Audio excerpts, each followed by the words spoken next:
રાજકોટ નાગરિક બેંકની ચૂંટણીમાં સહકાર પેનલની જીત. ચૂંટણીમાં સહકાર પેનલના તમામ 15 ઉમેદવારોની જીત થઈ.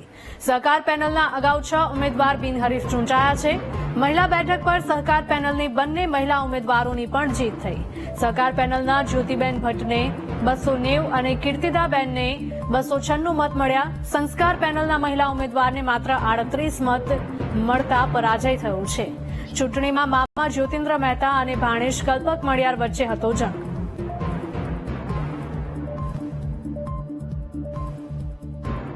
આજના દિવસે આજે મતગણતરી થઈ રહી છે.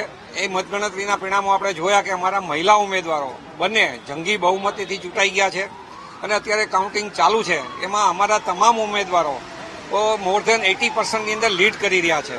એટલે જે કંઈ અમારું અપેક્ષિત પરિણામ છે અને લોકોની વિશ્વસનીયતા છે આ બેંક પ્રત્યેની, એ આનેથી એકદમ પ્રતિબદ્ધતા થાય છે અને અમારા લોકોને જે કંઈ એક ઉત્સાહ મળી રહેવાનો છે. અને જે કંઈ બેન્કિંગમાં જે રીતે અમારા પૂર્વ લોકોએ જે શિરસ્તો સ્થાપ્યો છે કે નિષ્પક્ષતા, પારદર્શિતા અને પ્રમાણિકતાથી જે વહીવટ થઈ રહ્યો છે, એ જ રીતે આગળના અમારા જે અત્યારે નવી બોડી આવવાની છે એ પણ એ જ રસ્તે ચાલશે અને બેંકને ઉત્તરોત્તર આગળ વધારી રહી છે. બેંકના તમામ સભાસદોને હું અભિનંદન એટલા માટે આપું છું અને કારણ કે આવી પરિસ્થિતિમાં પણ આ બેંકનામાં જે કંઈ લોકો એના ખાતેદારો હતા, લોની હતા, ડિપોઝિટરો હતા, એને વિશ્વાસ આટલા વિવાદ વચ્ચે પણ જાળવી રાખ્યો છે. કોઈએ પોતાની ડિપોઝિટો પાછી લીધી નથી. તો આ તમામને પણ હું અભિનંદન આપું છું. કૌભાંડ શબ્દ વાત જુદો છે અને બેન્કિંગ ક્ષેત્રની અંદર કોઈ પણ અમારે જ્યારે ફ્રોડ કે કંઈ કોઈ ડિક્લેર કરવાનું એની એક પ્રોસિજર હોય છે અને આરબીઆઈની ગાઈડલાઈન પ્રમાણે છે. ફરજિયાત દરેક બેંકોએ આ કરવાનું હોય છે કારણ કે રેગ્યુલેટરી આફ્ટરઓલ અમારી સત્તા છે રિઝર્વ બેંક ઓફ ઇન્ડિયા પાસે હોય છે. એટલે કોઈ જાતના આમાં કૌભાંડ નથી. જે કંઈ લેપ્સિસ કે જે કંઈ હોય પ્રક્રિયાના ભાગ હોય અને તમામ બેંકોમાં એનપીએ છે, પાર્ટ ઓફ ધિરાણ છે.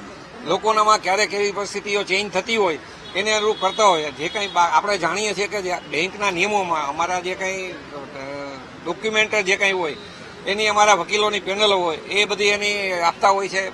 વેલ્યુએશન રિપોર્ટ છે તે વેલ્યુઅર કરતા હોય છે. એ બધા બેન્કિંગના નથી હોતા, એ બહારના લોકો હોય. એના પણ નિયમો હોય છે કે અમુક લેવલથી વધારે 2 વેલ્યુઅર કામ કરતા હોય, અમુક લેવલથી 1 કરતા હોય. પાવર્સ અમારા ડેલિગેટ દરેક બ્રાન્ચોને કરેલા હોય. એટલે એમાં કોઈ જાતના કૌભાંડ કે એવું કાંઈ છે નહીં કંઈ ક્યારે. અને એવા આક્ષેપો પણ કોઈ ક્યારે હજી સુધીમાં કોઈ વ્યક્તિ પ્રત્યે કે એવા કોઈ આક્ષેપો થયા નથી કાંઈ. સૌ ડેલિગેટ મિત્રોનો આભાર. સૌ સભાસદોએ અમારામાં જે વિશ્વાસ મૂક્યો છે એને અમે સાર્થક કરીશું. આ જ અભ્યર્થના. બસ ચૂંટણી એ તો લોકશાહીનું એક પરંપરા છે. જ્યારે સહમતિ ન હોય અથવા તો કોઈ ઇસ્યુ હોય તો ચૂંટણી થાય એ સ્વાભાવિક છે. કોઈ તથ્ય વગરના છે. અમારા જે પ્રતિનિધિ છે એ બધો જવાબ આપશે જ, પણ ચિત્ર ક્લિયર થઈ જાય પછી અમે આ વિશે ટીકા ટિપ્પણી કરશું. ઓફિશિયલી 21 તારીખે ડિક્લેર થશે.